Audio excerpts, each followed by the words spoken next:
Movies on video cassette. Welcome to Strange Glow Video. Guys, I'm eating junk and watching rubbish.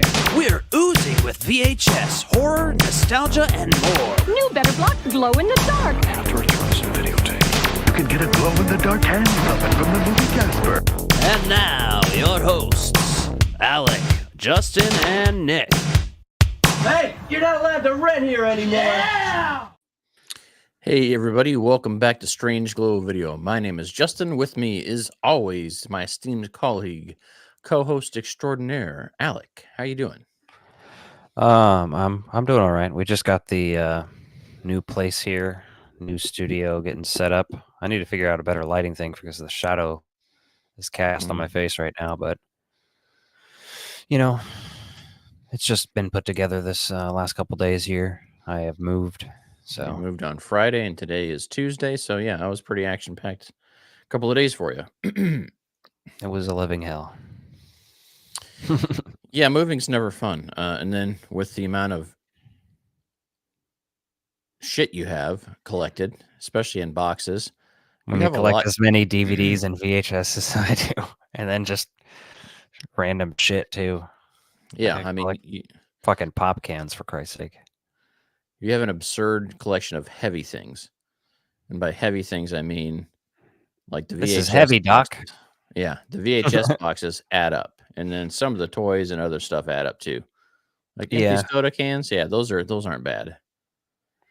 But I've only hung up, I mean, on the walls behind me you can see there's Elvira and Freddy. I don't think you can see Freddy from this angle, but yeah, just Elvira right now. There's also a couple glass cases behind me. This one's filled entirely with Alf right now. Not organized yet. It's just kind of thrown in there to empty the boxes. And then this one over here has Twin Peaks in the top. The next one down is Lost Boys, and the next two are empty so far. I'm going to fill them with something, maybe Twister and then something else. Nice. Good stuff. And so, yeah. Are those the DTOVs that are there? Yeah. And then a bookcase between them. With all of my horror DVD and Blu-rays. I have hard the rest. Hard to tell what's in there right now with the lighting and the mic boom arm in the way. Well, yeah, it's kind of this is not my typical angle, so. Still getting it set up. Yeah, it's new. So tonight we're going to talk about the classic film Beetlejuice. You know, obviously Beetlejuice drops this week, just on Thursday night. So we wanted to cover the classic, the original, get into that a little bit. So hopefully you've seen that plenty of times by now. But, you know, if you're seeing it for the first time, join us and hear what we have to say about the original. And we'll kind of jump around and get into it. I don't think there's much else in our news as far as that goes really right now. I mean, you got relocated and, you know, we've got a busy couple months coming up. Obviously, Halloween season's our prime season for what we really love about the movies. So yeah. And then yeah, like you said, Beetlejuice coming out this week. That's going to be interesting. I went today, picked this up from Dollar General. Found the old Fanta box. You said, and it's just the boxes too, and it's not. Well, at least in my box it was this way. At least it's just a regular ass can. There's no anything, which is kind of a bummer because I was kind of more excited about the cans in the box, but now I have to keep the box because, you know, it's the only evidence. Yeah, that's tough because for a collector standpoint, right, you could keep one or two cans and still have that fit on the shelf nicely, but with the whole box, you're like, whoa. Like, unless you're modeling a fake retail store at some point in time, like that becomes kind of excessive. Yeah. But we'll see. I could also cut it down and just make it like this. You know, just keep that one flat side, but I'll probably just flatten it so that it's easy to store because I do have some other 12 packs with like Jurassic Park and shit on them. So, yeah, I know that makes sense to have some of those around. If you've seen cans that are decorated or, you know, special cans for this, let us know because we haven't come across any of those yet. I was just pulling out my Halloween decorations and I pulled out some mini 7-Up and R&B colas, and the R&B's, or is it A&W? Yeah, it's A&W R&B root beer. Yeah, A&W root beer. Jesus Okay, yeah. Christ. How high are you? Not high enough, clearly. But that one has haunted houses on it, and the 7-Up cans have Creature of the Black Lagoon on them. Oh, that's cool. Or at least a creature, for Yeah. copyright reasons. Yeah. So Yeah, that's also, fun. in other news that's relevant, Beetlejuice, the cartoon series. I do have a VHS of the first 3 episodes here, or at least the first episode and then 2 others. And what's interesting about that is this series is now on Tubi to watch as of today, I think. So This might be a hot take, but as a kid, I fucking hated a Beetlejuice cartoon. I loved it, but I just didn't understand why Beetlejuice and Lydia were friends. That's why I hated it. Like, why is he hanging out with her? Like, in the concept of it, it's like silly, but at the same time, like, there's a lot Well, of other characters that aren't in there. So you're just like, why is it just Beetlejuice and Lydia? if you watch the first episode, it does explain it a little bit, actually. It's kind of like an origin episode, surprisingly. I didn't even know because I'd never seen that episode. Yeah, and obviously there's tons of sandworms and other silly nonsense on the cartoon. I mean, it wasn't terrible, and I say I hated it. I mean, I watched it a lot because it was always on, but Yeah. I just don't have those deep nostalgic ties to it. Like, oh, I want to rewatch that. Like, say I might something else just because it always pissed me off that Beetlejuice and Lydia were hanging out, and I'm like, he tried to forcefully marry her, and now they're BFFs. Like, what the fuck is this shit? This sounds like fucking Stockholm syndrome. Like, what's wrong with Lydia? But Man, she's better than that. that's wild. So, you got some other stuff. Show off that laser disc, man. That thing's awesome. Yeah, so this is my girlfriend Tatum's Beetlejuice Laserdisc. The thing I love most about Laserdisc is it's got the beautiful art that you would get like on a record collection, but they just don't have all the wear and tear, right? Because people took better care of them because they're movies. Very nice. Man, we really need to get a Laserdisc player Yeah. because we've got a decent number of Laserdiscs, and I feel like we just need to sit down and watch them. Pretty sick. I also have the classic VHS tape here. Mm-hmm. Warner Home Video. Very nice. Yeah, that's all fun stuff. And lastly, there's the soundtrack on CD. That's That is our family copy, so that's what's cool about that. Yeah, that is one of those things. Like our dad and mom, like especially our dad, was like real random with the music he would listen to. He liked soundtracks a lot, and I do too, so I get that, I guess. Yeah, so he'd always have like random things like that in there where he'd play a couple of songs from it. So Yeah. I do appreciate that, the fact that you still have the family copy from growing up, because we listened to that a fair amount. Oh, Jesus. There's cats. Just pushing all the buttons. I don't even know what he pushed. He was not discriminating. And all of a sudden, we have changed the name of the show, and we are now Cats Gone Wild. Yeah. So yeah, you've got your cats moved over there, and they're just kind of roaming free in your new video room. Yeah. So They got a cat tower that he was walking over to. He jumped up on the table, though, and I'm like, oh, come on. yeah. Don't get used to being on this table, bro. Yeah, so my Beetlejuice collection, I just realized, is very light. And by light, I mean I have a vintage Beetlejuice from when I was a kid, which you got most of the rest of that line that our old co-host Nick gave to us. And then I've got the Toonie Terrors Beetlejuice, which I believe you also have one of. Yes, so I'm going to show you. This is my favorite just because of the action it does. Yeah. And like, what's with the life preserver? Beetlejuice Goes to Hawaii, man. That was the original sequel. Yeah. And then, of course, the head spinning. Oh, yeah, that's classic. Do you have the Spike one? The one with the sword. Yeah. I only have one of the swords, and his hand was chewed Okay. off, apparently by some dog, I'm guessing. Yeah, probably. That looks like a killer clown from outer space almost. This is kind of the outfit that he's wearing when he's like first in there, though. That hat. Yeah. So Yeah, the toy line did a pretty good job of recreating some of the costumes from the movie without like directly replicating them. Otho. Yeah, Otho, he's quite the And character. you can pop his head off. I just didn't want to do the action of it, but Yeah. I do have the Alec Baldwin one around here somewhere too, but I misplaced it. I had it set out for this specifically, but I've got this one with the old head raising action. And so he raised his head up. That's a good prop. He had some little snakes and stuff that he came with, I believe. yeah. Quite enjoyed the toy line as a kid, though. It was a real fun line to play with. Especially around the time I was was playing with real Ghostbusters was the same time as we had some of those Beetlejuice toys, and they Perfect. paired very well together, right? You got a Yep. ghost and Ghostbusters, right? Perfect. Good stuff. Magical.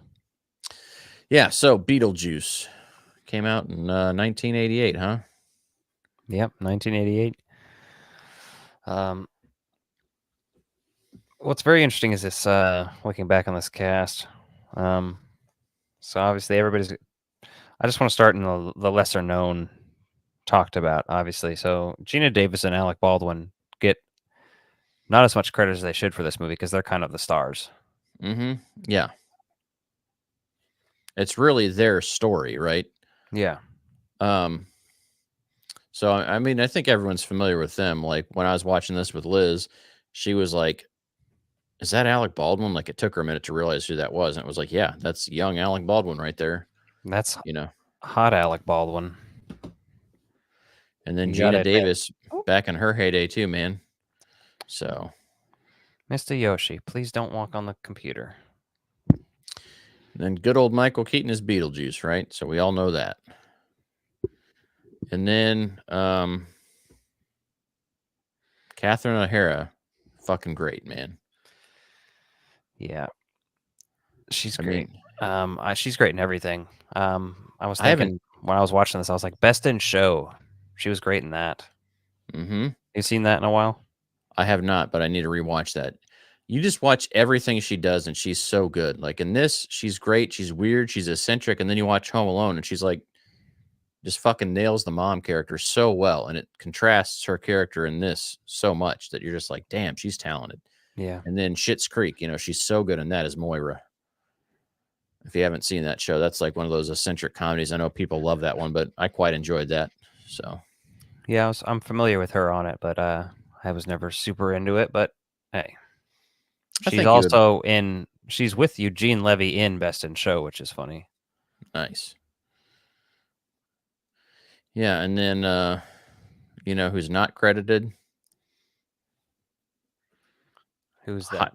Doesn't get high enough billing in this movie is the dog. The fucking dog in the road. Because if that dog hadn't been in the road, they wouldn't have wrecked. And then had that dog not just abandoned the fucking wooden planks, they may not have drowned.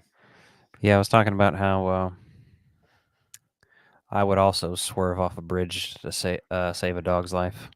Yeah, I was thinking like that's probably like the best PETA advertisement you could make is that you're like, I want this dog to live so much I'm willing to fucking just kill myself. And that's pretty extreme, but it's out there. That's basically what this movie like shows these characters doing. They're just like, whoa, watch out. At least Alec Baldwin's character, right? Is Adam, Yeah. Maitland, and Barbara. Adam and Barbara.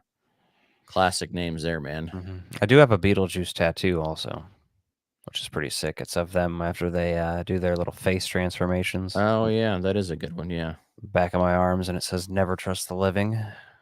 Solid. Yep. That is a good piece. Yeah, but Beetlejuice is one of those ones watching growing up. There were two moments in particular that fucked with my head. Okay. One of them was just plain scary, which is the room of lost souls and shit. Okay. That's fucked up. And then the other is existential, which is when appear in the wedding dresses and age and start turning into dust and shit. Oh yeah. I was just like, oh my God, this is death. This is what it's like, baby. As This a is kid, horrifying. I would say that that's one of the scarier moments. Um, Another part that used to get me as a kid was the snake. We come for Beetlejuice. your daughter, Chuck.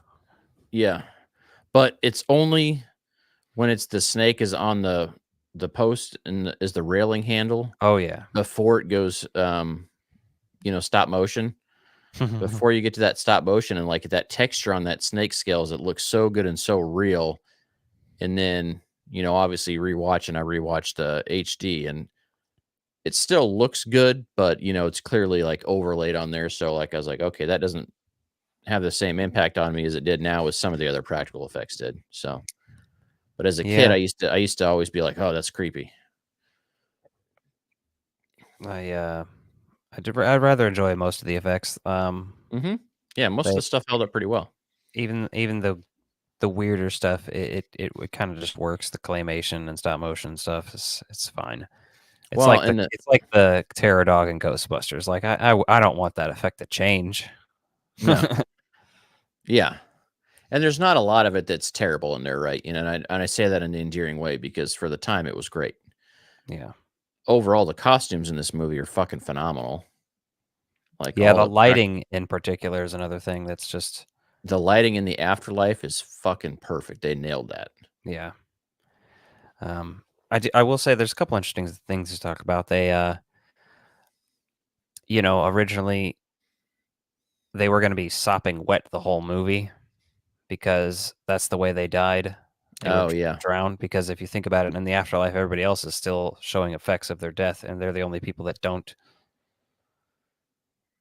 yeah, which is a little weird. that's true, right? The guy that gets ran over that makes a joke about being flat. Yeah, Like that was always a good one. shrunken head guy, obviously, who was apparently Hmm. back in the new movie. So that's a little Yeah. weird, but okay. Um, what do you think about the best comedy bits in this movie? What do you think is the funniest when you come when what do you think of? Because for me, I have one that I mention at least, which is when they first go and they shrink down and they're on the miniature with With Beetlejuice. Beetlejuice. Yeah, And the moment he says something and he jumps on his back and he's wearing his clothes, and he's like, "We have a dress alike. Come on." I lose my shit every time when he just appears in his clothes. he nailed that whole speech there where he's like introducing himself to him because like that manic behavior that Michael Keaton delivers with that is just phenomenal. Oh, it's Like great. he's so manic, so over the top, so funny in that, and just the silly shit he's saying, man. You're just like, if you pay close attention to that dialogue as a kid, like I never paid that close of attention to it, but rewatching it for this, I was like, okay, had the subtitles on, and this is a movie that I don't watch every Halloween, but I usually watch it, you know, every 2 or 3 years, you know.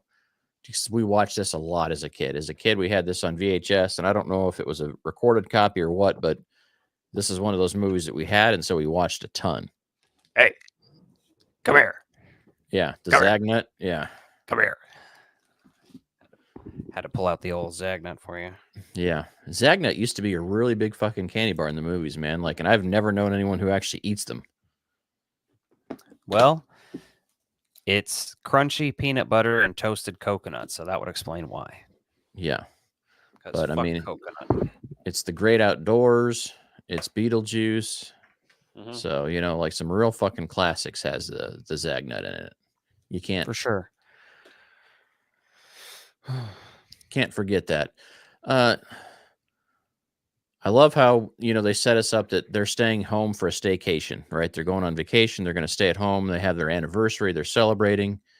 This movie opens up nice. And then the other thing I do like is they basically explain that where they're at, like the time can jump around and be real fucked up. Yeah.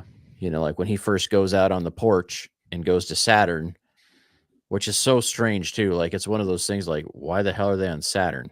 Why the And fuck like, not? and it's, you don't even like realize it until Beetlejuice, oh, you've been to Saturn too, man, those sandworms. He just like goes into it and kind of explains it to you. And it's just one of those throwaway things. If you're not paying close attention, you'd be like, oh, wait, that's supposed to be like Saturn, another planet. Like that's not supposed to be hell or something else. It's just like, no, we're just going to be fucking obscure and weird with it. And I love Right. that about this movie. Like, it doesn't try to make sense of things. It just does weird shit. It's great. But they're stuck in the house, right? So they can't leave. Yeah. Because he's like, oh, I'm going to walk down to it. Did they ever say why they didn't, because essentially they show them come back in wet and they leave wet footprints and then they go dry off in front of the fire, which they make a point to say, hey, we didn't leave that going. Yeah, I don't know. I don't recall. Was But it just the challenges of filming maybe, or not wanting to have them? yeah, that's what it was with Tim Burton. He was just like, I don't want to. Yeah, he doesn't want to make the actors suffer, I think is what he said. Yeah. And that makes sense, right? Because you kind of forget that. But like when you're in the afterworld or the afterlife where they're stuck, it seems more like that those people that are stuck or trapped in there are working, kind of have more reason to be stuck where they are in the likeness that they were, they passed away in. I guess that kind of makes sense because they're stuck there in that area. Yeah. No, that makes sense. Let's see what else. Otho's an interesting character. How he steals the book. Mhm. What do you think of the? Go ahead. Well, Otho's kind of an asshole too because Yeah. he's this fashion designer and then he's like talking up Catherine O'Hara's character, basically saying, "Oh, you read my mind. Like most clients don't have any vision, then most clients can't do that." So Mhm. they have this like weird wavelength connection. But then he's also like, "Oh yeah, I'm also into the paranormal. Researched in the paranormal until 72." Right. So it sounds like makes you wonder, like, how the hell old is this guy, right? Or how old is his character supposed to be? Yeah. Because they never really established like when this takes place. That's true. So, and it doesn't matter though, right? It's kind of timeless. Like rewatching it, none of that matters. So Yeah. It's almost Edward Scissorhandsy in that way, where it's like a almost fantasy alternate reality a little bit, mm-hmm. just a little bit, or at least quirky enough environments and characters for sure that it feels that way. But well, and it doesn't really change the outcome of the movie, so you don't really need to know it. So yeah, what do you think about your good old friend Jeffrey Jones?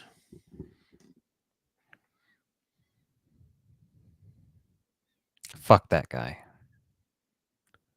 That's basically what has happened to him. He fucked himself because the allegations out there or whatever he was charged with, right? He's on the registry list, so he's had several charges for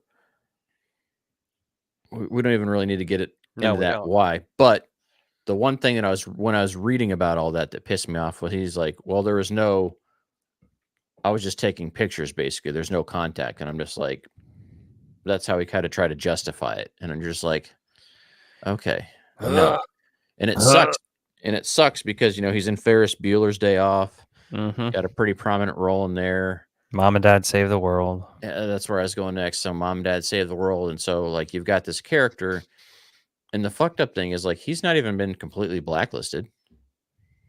Like he still has done plenty of TV shows and other stuff.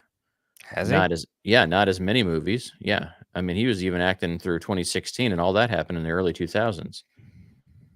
Like when he was in the TV series Deadwood, and then when they did the Deadwood TV series, and when they did the Deadwood movie in 2016, he reprised his character from that. They didn't recast, which I thought was like, what the hell?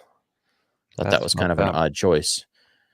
I am kind of relieved that he doesn't appear to be in Beetlejuice Beetlejuice. And I say that because we have a character die that we're presuming is his character based off the trailer. Well, yeah, it also has it's confirmed. Okay. Yeah. So, but we see the Maitlands die in the original and they're stuck in that house. So I'm wondering, like, do they bring him back in here? I just don't think that they would do that. I hope they don't do that, but it would be an easy way to have that character die off and still be in the movie. But I just don't think that would be the right choice, in my opinion. Damn, that's a bummer. He's in I just looked him up on Wikipedia. He's in a movie in 2014 called 10.0 Earthquake with Henry Ian Cusack, who's in Lost, the TV show. He's a pretty main character in that. Hmm.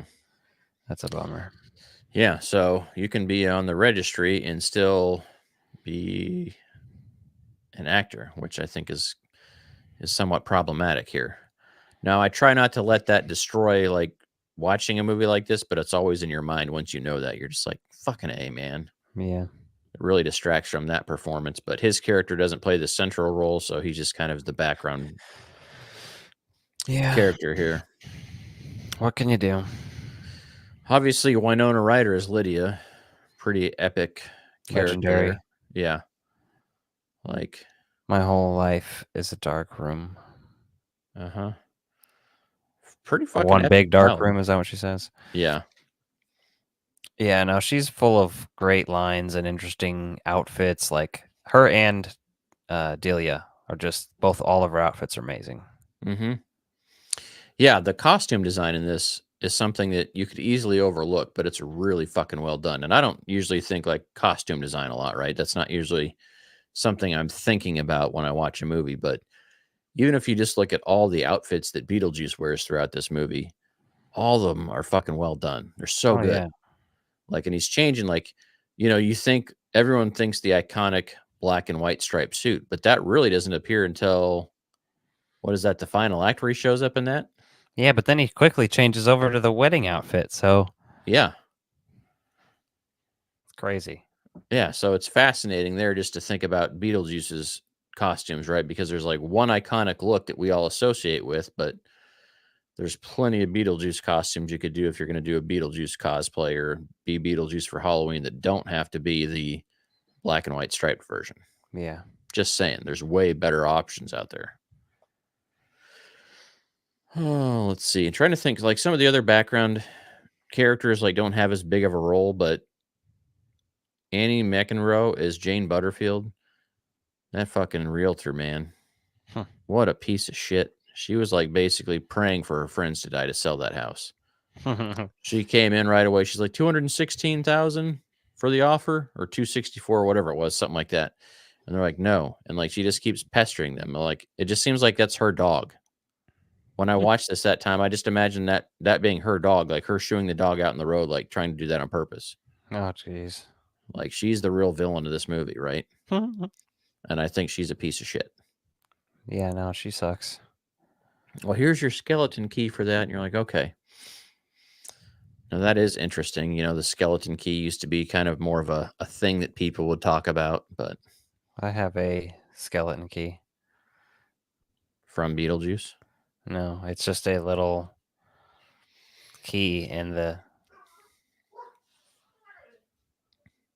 little circular head has a skull on it, at the end of it. That's all it is. Okay. Sorry, I heard Booger bark. That's why I stopped talking in the middle of a sentence. Yeah, I heard him in the background too. He's fine, though. I heard Tatum with him. An uproarious ghost comedy. There hasn't been anything like this since Ghostbusters. Kevin Thomas, LA Times. Mm-hmm. And obviously a similar time era. But man, when you think about supernatural movies, the 80s really had some good shit. Right? And that's not to say that supernatural movies haven't always been that way, but culturally there's been a handful of those that have really stood the test of time. And the top three to me that stand out are Poltergeist, Ghostbusters, and Beetlejuice, right? Three very different ghost stories, but three very fascinating ghost stories that have really lasted through generations and still have a very high rewatch value to this day. Pretty solid stuff. Beetlejuice is just, it's iconic. I mean, it's kind of hard to review just because it's like so good. It's just like I have nothing bad to say about it, and I don't want to critique it in any way. I just want to say, hey, remember that? I really liked that. Mm-hmm. Like that's about all I can do. Even when you think about how well the handbook is, right? The handbook for the recently deceased, they make the joke, the handbook for the recently diseased. Okay.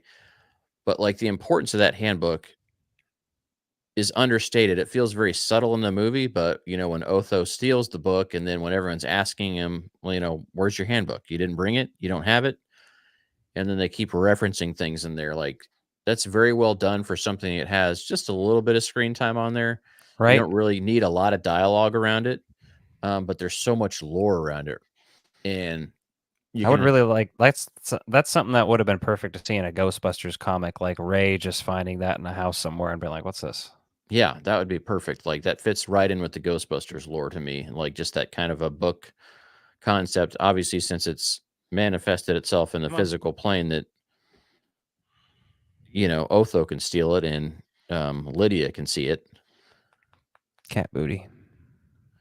Yeah, so I mean, this movie's so great. I'm really hoping that Beetlejuice is good. I don't know what the expectation that it can be great is.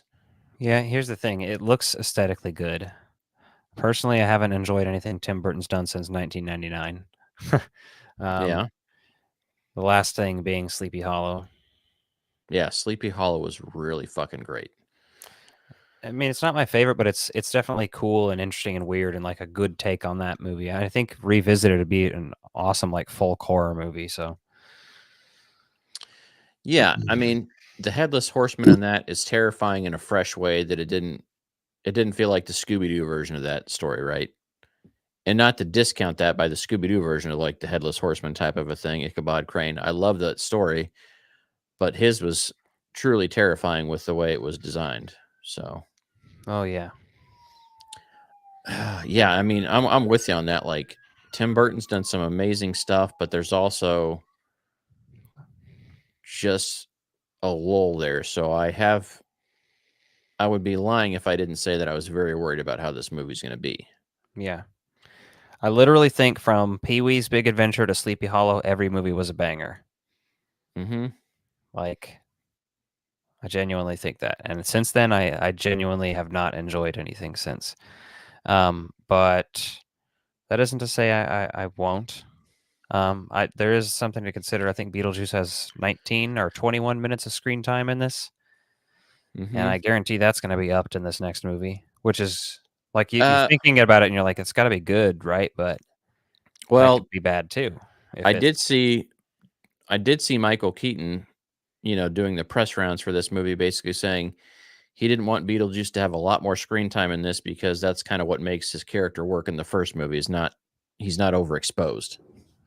So I do have some hope for that they kind of limit the screen time to make it interesting. it'll probably still be more than the first movie, but yeah, Yeah.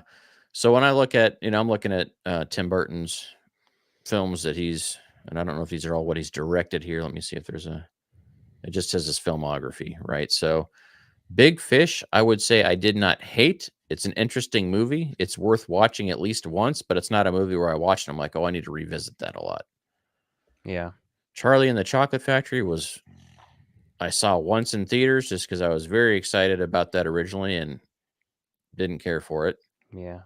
Corpse Bride, and again, I think he was just a producer on that. Did he direct that? Let me look it up. He did direct it, yes. So let's go down the order here. Yeah, just break it down. Let's And talk. feature films, 1985, Pee-wee's Big Adventure. He directed this. Yeah. Banger, absolute banger. I have the VHS tape. That's a very rare tape, actually. It's worth a little bit. Beetlejuice in 1988. And again, we're reviewing that banger. Batman 89. Mm-hmm. And then Edward Scissorhands. And that was the first time he was also a producer and story writer. So he didn't even write Beetlejuice. Who wrote Beetlejuice? Let's say. Take a look at that. Screenplay by Michael McDowell and Warren Scarron.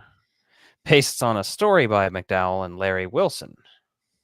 Larry Wilson worked on Addams Family, Little Vampire, Year Without a Santa Claus. Michael McDowell did Beetlejuice and not much else. Oh, Tales from the Crypt, Tales from the Dark Side, Nightmare Before Christmas. So back to Tim Burton.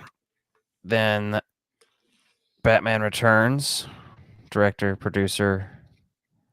Mm-hmm. Nightmare Before Christmas, just a producer and story writer. Yep. Ed Wood, which if you haven't seen, I highly recommend. That's a good movie. That's really good, and that's under their Buena Vista Pictures. So Yeah. Bill Murray is great in that. yeah, that's kind of an underrated Tim Burton movie. I think. I feel like that doesn't come up very often in discussions around his filmography. Yeah. Mars Attacks, 1996. Nice.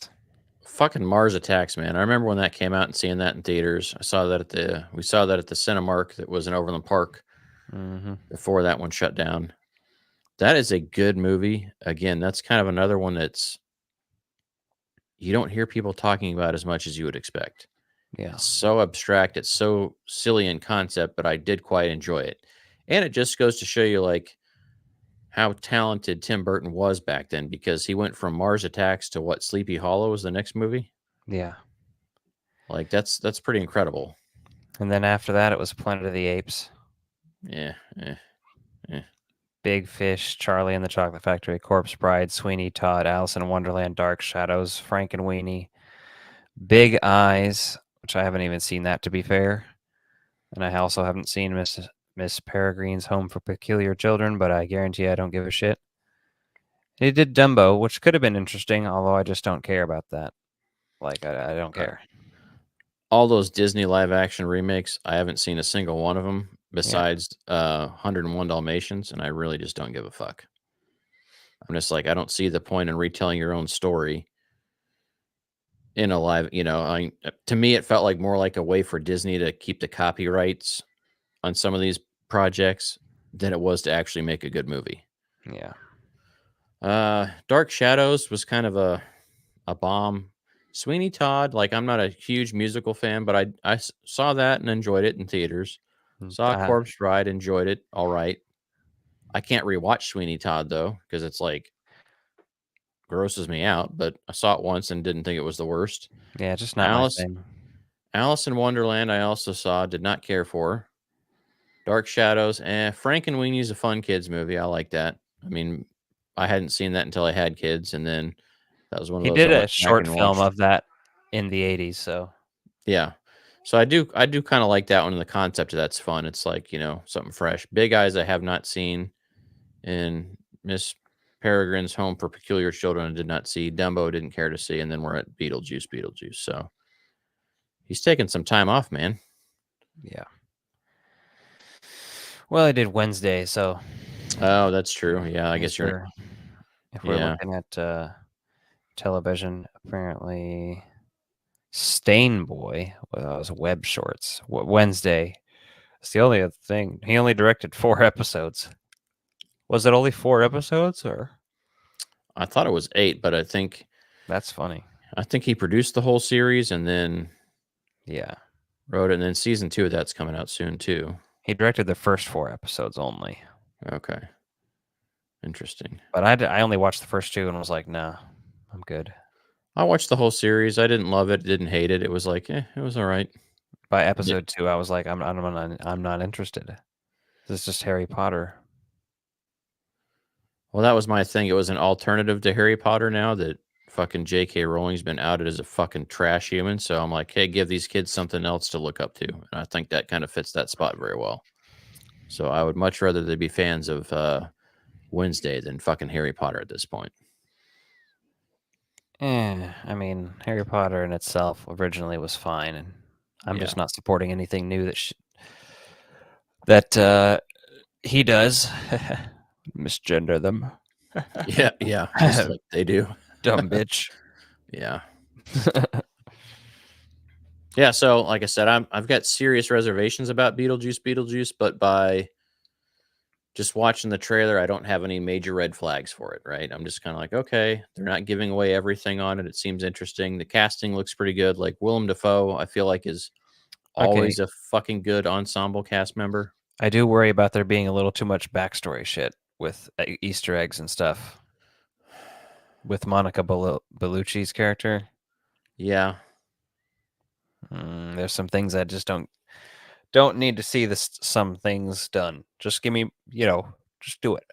Yeah, you can give me a villain without giving me a background to it, right? There's other motivations Yeah. We'll see. I don't know. You don't have to spoon feed it to me, so I'm curious. I do like how there's a fair amount of practical effects in here, and I've seen the usual people bitching about some of the CGI from the trailers, and I'm like, that's not ever final fucking rendering stuff. So it's hard to grade CGI from a trailer. You can't Yeah, it really looks grade that. fine. Can't grade that shit till you see the movie in theaters anyway. Till you see the final renderings. So I think it looks great. I But- mean, the visuals. I mean, yeah, I'm excited to see what they do with this, right? Because everyone's heard of the Beetlejuice sequel in the 90s. It was supposed to take place in Hawaii. So yeah. They at one And- point talked to Kevin Smith about directing that. And to me, like, that is still a fascinating concept. Just because it sounds so fucking absurd, you're like, what the fuck would you do with that? But let your imagination run wild. Yeah. That could still be fun. Not sold on anything one way or the other, but I am curious how they're going to handle our old canceled pal. See what they do with him. Jeffrey Jones. What are they going to do with his character besides kill him off? I'm a little scared about that, honestly. Just because when I saw his IMDb and saw that he's still working, I'm like, great. Is he supposed to be like a hidden character in here that's going to show up in the undead world or something and fuck things up? Don't know. I really hope not. I hope not. Dude, I'd probably walk out of the theater and be like, what's wrong with you, dude? That would be a cause. I'd be like, I need a refund. I'd be like, sir, you're on the A list. I'm like, yes, and I need a refund for the entire month for this. I This don't is think. not I think Jenna Ortega would not like. She said, "Oh, I'm not going to be in the next Scream movie because they fired Melissa Barrera." Okay, I think so. She probably would be like, "No, sir," if she knew. You know what I Yeah. mean? Like, or the integrity there. Yeah, that would make sense. But that's my biggest fear going into this movie right now is that they have too much backstory around other characters that we don't really give a fuck about. Like, I don't care why Beetlejuice is the way he is. I just want Beetlejuice to be Beetlejuice. Lydia being in there should be interesting. I'm curious to see how that character's grown. And I'm not sure if they've explained it yet or if they explain it in the movie why we don't see Adam and Barbara anymore. That will be interesting as well, because assuming they're not living in that house anymore, what goes on with that? well, because don't they have to live in it for 125 years or something? Isn't that it? I think that's what they say, right? You have to stay there for your haunting time or whatever. Yes. So The Maitland's caseworker, Juno, tells them they must remain in the house for the next 125 years on pain of a dire fate. So they will there's probably one line of dialogue to change it. What's that line from Thank You for Smoking? It's that. yeah, exactly. I just changed the line. Yeah, the Just fucking added Rob a Lowe line of character. dialogue, Yeah, we're Thank God when in he the invented space the station. whatever machine. Yeah, fucking amazing. That's so good. That movie's so good. But I'm excited to see this opening this week and see what comes of it. Right, it's a good time to open a Halloween movie. Yeah. I feel like they got it right. And then the other advantage to this, I think the turnaround right now for most movies is about 6 weeks of theater time before you'll start seeing the streaming version and on-demand version available before, and then you're usually looking at another 2 to 4 weeks after that before physical media release. So you could be doing a double feature at home before Halloween. That's what you're saying. Yes. You could And be. same thing Probably. with Twister and Twisters, like at the drive-in, the double feature, they couldn't do that until the streaming release date. So they've also announced that they want to do a Beetlejuice and Beetlejuice double feature weekend, the first weekend that it's available from Warner Bros. So I'm excited for that as well, assuming this is good this week. Yeah. Right? If it sucks, I'm not going to go do the double feature at the drive-in. But if it's good, I would love to go see them back to back at the drive-in. That'd be great. Yeah. In October, nonetheless, too. Like, come on now. Now you're speaking to me. Good temperatures outside. Mm-hmm. Which reminds me, before or after, I don't know what time we're doing things, but there is a local carnival that happens in the town we grew up every year in September that we are going to go to either before or after Beetlejuice because it is this weekend. No, nice. So that's going to be a hell of a time. I'm going to get some fried Oreos and watch some Beetlejuice. There you go. You're all set. Mm-hmm. Ready to go for the weekend. Any other thoughts on Beetlejuice, man? Like, do you remember the first time you watched this? Is this another one of those that you just grew up with and you don't have any recollection of seeing for the first Yeah, time? definitely. Never. Yeah. It's just there. Yeah, it's the same way for me. I mean, I was 4 when this movie came out, so you're just like, I remember watching the VHS a lot, so I must have been 5 probably about then, because it used to take almost a year for anything to hit home video. Yeah. And then, like being able to be recorded from HBO or whatever else. So it's just one of those movies that's it's always been there. And so, I mean, I love those movies for that, but it does make you wonder, like, what does someone that's just watching this movie for the first time think that hasn't like grown up watching it? Does it hold up as well to somebody like that? I would love to have that experience. So if you've just seen this movie for the first time, drop in the comments and let us know what you thought. Because I'd be curious to hear what someone thinks of it now that has not had it culturally and, just stuck in their brain since they've been alive. Yeah. No, it's fascinating. I have no idea. I'm trying to think back of watching a movie for the first time, and it's just impossible. Never. Mhm. It's not there. Yeah. Mhm. But that's Beetlejuice. I definitely would give this movie a probably 9.5 out of 10, or 9 out of 10 if I was going to go on the lower side. It's one or the Yeah. other. I would say for me, it's 8.5 or 9, right? It's really fun. The rewatchability is there. It's not a perfect movie by any means. There's some things that I wouldn't say there's anything that's bad in it, but there's just, It doesn't overstay its welcome, which I like. It's only 92 minutes. yeah, it gets to the point, right? And like, you don't have a lot of Beetlejuice screen time. So when he's on screen, you're kind of paying attention because it's important. So I do appreciate a movie like that. For a movie named after somebody or called that Beetlejuice, right? And then to have that limited screen time, which Burton kind of loved to do, especially with the Batman movies. Like by the time you got to Batman Returns, he basically pulled the Beetlejuice with Michael Keaton. Was like, how much can we pay you to work as little as possible? Yeah. Right? They must have had some sort of deal offset saying, okay, we're going to get you the starring role. You're going to be top billed, but you're not going to have to do a lot of work because you're not going to have a lot of screen time. And that philosophy right there is pretty fascinating. So, but that's where we're at with it. So let us know what you think in the comments. Make sure you subscribe and like, and we'll see you back at it next week talking about Beetlejuice. Yep. I think that's about it for today, for sure. Yeah, I don't have anything else. Let me just You throw sail us away into the sunset here. Yeah, off to Good night. Saturn we go. Bye.